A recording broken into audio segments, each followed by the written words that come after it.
नहमदुहु व नुसल्ली अला रसूलिहिल करीम। अऊज़ु बिल्लाहि मिनश शैतानिर रजीम। बिस्मिल्लाहिर रहमानिर रहीम।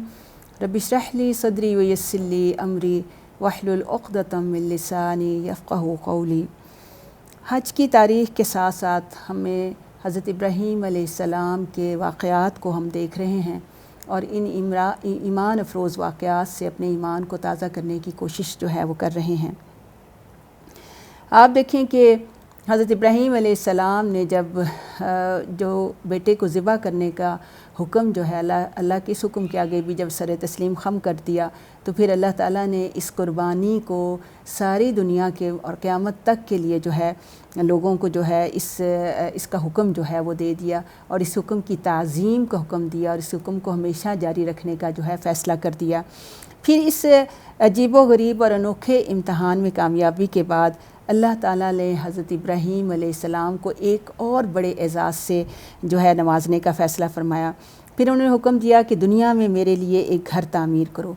ये इसलिए कहा कि आप देखें कि हज़रत नूह अलैहिस्सलाम की कौम पे जो सैलाब आया था उस सैलाब में सारी ही चीज़ें जो हैं वो मिट गई थीं। हत्ता कि खाना काबा की तामीर तो आपको पता है कि हज़रत आदम अलैहिस्सलाम ने की, दुनिया में आके सबसे पहले उन्होंने की, इससे पहले फ़रिश्तों ने की, तो ये तो तामीर ही था, लेकिन ये भी जो है इसके निशानात भी ख़त्म हो चुके थे। तो इसलिए अल्लाह ताला ने अब हज़रत इब्राहीम अलैहिस्सलाम को असर नौ इसकी तामीर का हुक्म दिया। हज़रत जिब्रील अलैहिस्सलाम बाकायदा आए और उन्हें बताया कि इस जगह अल्लाह के घर की जो है वो तामीर करनी जहाँ आज खाना काबा मौजूद है। चुनाचे बाप बेटा ने खुशी खुशी घर की तामीर शुरू कर दी और तामीर करते करते जब हजर अस्वद की जगह पहुँचे, ये हजर अस्वद जो पत्थर है जिसको चूमते हैं और जहाँ से तवाफ़ को शुरू किया जाता है, तो हज़रत इब्राहीम अलैहिस्सलाम ने हज़रत इस्माईल अलैहिस्सलाम से कहा कि बेटा कोई अच्छा सा पत्थर ढूँढ लाओ। हज़रत इस्माईल अलैहिस्सलाम पत्थर ढूंढ कर लाए तो देखा कि हज़रत इब्राहीम अलैहिस्सलाम वहाँ कोई दूसरा पत्थर लगा चुके हैं। हज़रत इस्माईल ने पूछा कि ये पत्थर कहाँ से आया। हज़रत इब्राहीम ने जवाब दिया कि ये पत्थर अल्लाह के हुक्म से हज़रत जिब्रील अलैहिस्सलाम लेकर आए हैं। गोया जन्नत से आया हुआ पत्थर है जिसको हज़रत इब्राहीम अलैहिस्सलाम ने अपने हाथों से इस जगह पर जो है वो नस्ब कर दिया था। तो ये तवाफ़ के हर चक्कर में इसका इस्तेलाम किया जाता है ना कि इसी से तवाफ़ जो है वो शुरू होता है। बिस्मिल्लाह अल्लाहु अकबर इसकी तरफ करके इशारा करके या इसको चूम कर जो है ये कहा जाता है और फिर तवाफ़ जो है वो शुरू होता है। और इसके बारे में फिर इरशाद नबवी सल्लल्लाहु अलैहि वसल्लम ये तिरमिज़ी में ये हदीस मौजूद है कि हजर अस्वद जो है वो जन्नत से भेजा हुआ पत्थर है। ये दूध की तरह सफ़ेद था लेकिन लोगों के गुनाहों ने इसे स्याह कर दिया है। फिर जब दीवारें जब काफ़ी ऊंची हो गई तो हज़रत इस्माईल अलैहिस्सलाम एक पत्थर उठा कर लाए जिस पर खड़े होकर हज़रत इब्राहीम अलैहिस्सलाम बैतुल्लाह शरीफ की तामीर करते रहे। ये वही पत्थर है जिसे मकाम इब्राहीम कहा जाता है और ये इस पर हज़रत इब्राहीम अलैहिस्सलाम के कदमों के निशान भी जो हैं वो मौजूद हैं। और आप देखें कि अल्लाह ताला जब किसी को कबूलियत बख्शता है तो उसके कदमों के निशानों को भी महफूज रखता है। आज मकाम इब्राहीम जो है वहाँ पर नफिल पढ़ना भी जो है मशरू है और इसके बग़ैर हमारा तवाफ़ जो है वो मुकम्मल नहीं होता। तो ये सारी फ़जीलत जो है ये हज़रत इब्राहीम अलैहिस्सलाम को जो है वो जाती है। तो इरशाद नबवी के मुताबिक ये पत्थर भी जन्नत से भेजा गया है। तो ये देखें कि जन्नत की बहुत सारी चीज़ें दुनिया में भी हम अपनी आँखों से जो है वो देख सकते हैं। और ये खुशनसीब बाप और बेटा दोनों ही बैतुल्लाह शरीफ की तामीर करते रहे और साथ साथ देखें कि आजिज़ी और इनकिसारी इतनी बड़ी खिदमत और दुआ क्या कर रहे हैं, रब्बना तक़ब्बल मिन्ना इन्नका अंत समीउल अलीम। कि अल्लाह, ये सूरह बकरा की आयत नंबर 127 है कि ए हमारे रब हमसे हमारी ये खिदमत कबूल फरमा ले कि तू सबकी सुनने वाला और सब कुछ जानने वाला है। तो इससे हमें क्या चीज़ समझ आती है कि बड़ी सी बड़ी अल्लाह की राह में खिदमत करने के बाद भी इंसान को इसी चीज़ की तमन्ना होनी चाहिए कि अल्लाह ताला इसको कबूल भी कर ले। और यही आजिज़ी और इनकिसारी जो है अल्लाह रब्बुल आलमीन को पसंद है। अब जब बैतुल्लाह शरीफ की तामीर मुकम्मल हो गई तो अल्लाह ताला ने हज़रत इब्राहीम अलैहिस्सलाम को हुक्म दिया वअज़्ज़िन फ़िन्नासि बिलहज। ये सूरह हज की आयत नंबर 27 में है कि ए इब्राहीम लोगों में हज के लिए ऐलान कर दो। अब हज़रत इब्राहीम अलैहिस्सलाम ने अर्ज़ किया, ज़ाहिर है ये वो ज़माना था जिसमें कोई लाउड स्पीकर तो थे नहीं। उन्होंने कहा कि ए अल्लाह ये बेआवाज़ वीराना है اور باہر آبادیوں تک میری آواز کیسے پہنچے گی، اور آپ نے مجھے حکم دیا کہ سارے انسانوں تک یہ آواز پہنچا دوں۔ اللہ تعالیٰ نے فرمایا کہ اعلان کرنا تمہارا کام ہے اور اسے لوگوں تک پہنچانا ہمارا کام ہے۔ سبحان اللہ۔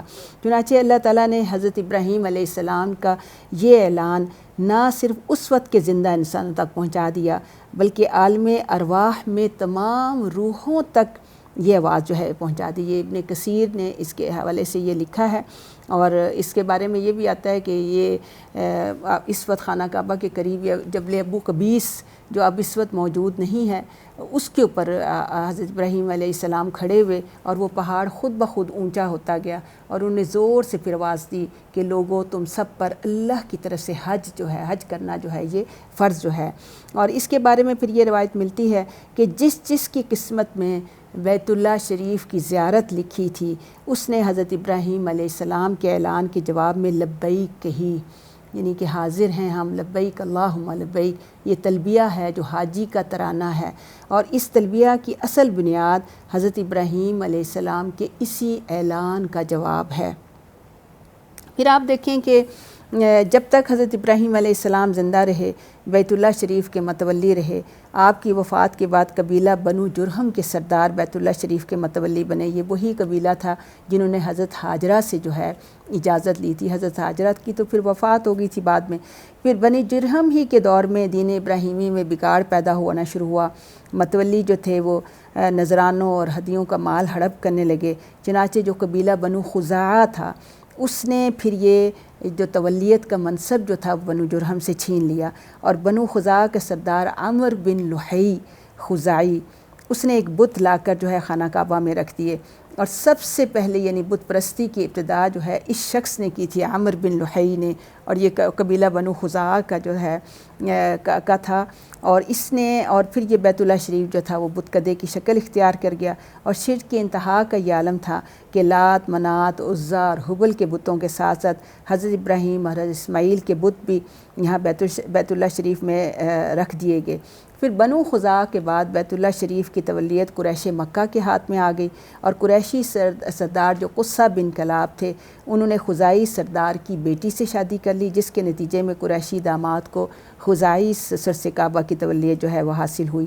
اور پھر آپ دیکھیں کہ بعثت نبوی صلی اللہ علیہ وسلم کی 21 سال بعد تک، یعنی 8 ہجری تک جو ہے بیت اللہ شریف میں شرک اور بت پرستی کا مرکز جو ہے بنا رہا، اور جاہلیت کے طریقے کے مطابق جو ہے وہ مشرک حج کرتے رہے، یعنی حج تو اس وقت ہی مشروع جو ہے وہ ہو گیا تھا، لیکن 8 ہجری میں جب آپ صلی اللہ علیہ وسلم نے مکہ کو فتح کر لیا تو بیت اللہ شریف کو بتوں اور تصویروں سے پاک اور صاف کیا، اور 9 ہجری میں پھر حج فرض ہوا، یعنی ہماری شریعت میں جو حج کی فرضیت ہوئی وہ 9 ہجری میں ہوئی۔ تو آپ صلی اللہ علیہ وسلم نے حضرت ابوبکر صدیق رضی اللہ عنہ کو امیر حج بنا کر بھیجا، اور فریضہ حج جو ہے وہ اسلامی شریعت کے مطابق ادا ہوا، یعنی مسلمانوں نے اپنے شریعت کے اعتبار سے حج کو ادا کیا، اور جو مشرکین تھے انہوں نے بھی اس کے ساتھ ہی ادا کیا۔ لیکن 10 ہجری میں نبی اکرم صلی اللہ علیہ وسلم نے جب 1,24,000 جانثار صحابہ کرام کی معیت میں اپنی زندگی میں جو پہلا اور آخری حج جسے حجۃ الوداع جو ہے، یہ حج آپ نے ادا کیا، اور یہ خالصتاً اسلامی طریقے سے حج ہوا، اور مشرکین کو جو ہے پھر وہاں سے نکال دیا گیا، اور حجاز میں ان کی آمد کو جو ہے وہ بند کر دیا گیا۔ تو حج کی یہ تاریخ جو ہے وہ جاری ہے، اور اب ہم دیکھیں گے انشاءاللہ کہ حج کی جو بعض امتیازی تعلیمات ہیں وہ کیا ہیں۔ اللہ تعالی ہمیں ان کو صحیح طور پر سمجھنے کی اور اس پہ عمل کرنے کی توفیق عطا فرمائے۔ وما علینا الا البلاغ المبین۔